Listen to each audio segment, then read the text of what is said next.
అమరజీవి పొట్టి శ్రీరాములు నిరుపమాన త్యాగఫలమే ఆంధ్రులకు ప్రత్యేక రాష్ట్రంగా సిద్ధించిందని, ఆయన నిస్వార్థ ఆత్మార్పణకు తెలుగు ప్రజలందరూ సదా కృతజ్ఞతాబద్ధులమై ఉండాలని జిల్లా కలెక్టర్ షాన్మోహన్ సగిలి పేర్కొన్నారు. అమరజీవి పొట్టి శ్రీరాముల వర్ధంతి పురస్కరించుకుని జిల్లా వెనుకబడిన తరగతుల సంక్షేమ శాఖ ఆధ్వర్యంలో ఆదివారం స్థానిక CVM school road fellowship church సెంటర్లో గల ఆయన విగ్రహం వద్ద ఆత్మార్పణ దినం పాటిస్తూ జిల్లా స్థాయి కార్యక్రమం నిర్వహించారు.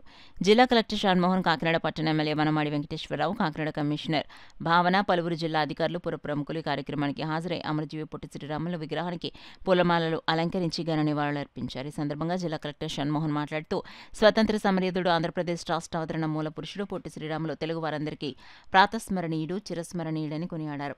కాకినాడ పట్టణ ఎమ్మెల్యే వనమాడి కొండబాబు మాట్లాడుతూ, తెలుగు జాతి ఉన్నంత వరకు ఆంధ్రుల హృదయాలలో అమరజీవి పొట్టి శ్రీరాములు చిరస్థాయిగా నిలిచుంటారన్నారు. ఈ కార్యక్రమంలో బీసీ సంక్షేమ శాఖ అధికారి M Lalli, BC corporation ED A Srinivasa Rao, యువజన సర్వీసుల శాఖ సీఈఓ కాశీ విశ్వేశ్వరరావు, కాకినాడ అర్బన్ తహసీల్దార్ Jitendra, MHO doctor D Prithvicharan, పలువురు అధికారులు, పుర ప్రజలు, విద్యార్థులు పాల్గొన్నారు.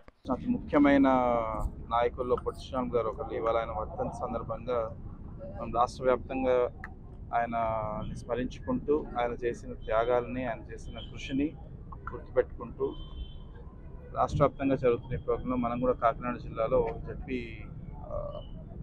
సెంటర్ అంటామా, సిపిఎం కాంప్లెక్స్ దగ్గర ఆయన విగ్రహానికి దండలేసి నివాళులు అర్పించడం అండ్ ఈ కార్యక్రమానికి విచ్చేసిన అందరికీ డిపార్ట్మెంట్స్ నుంచి మీడియా మిత్రులకి అందరికీ నమస్కారాలు. అండ్ ఆయన కృషిని ప్రతి ఒక్కళ్ళు అర్థం చేసుకొని ఆయన సాధించిన ఈ రాష్ట్రాన్ని ప్రతి ఒక్కరు ప్రతి మార్గంలో తీసుకెళ్ళాలని కోరుకుంటూ అందరికీ నా ధన్యవాదాలు.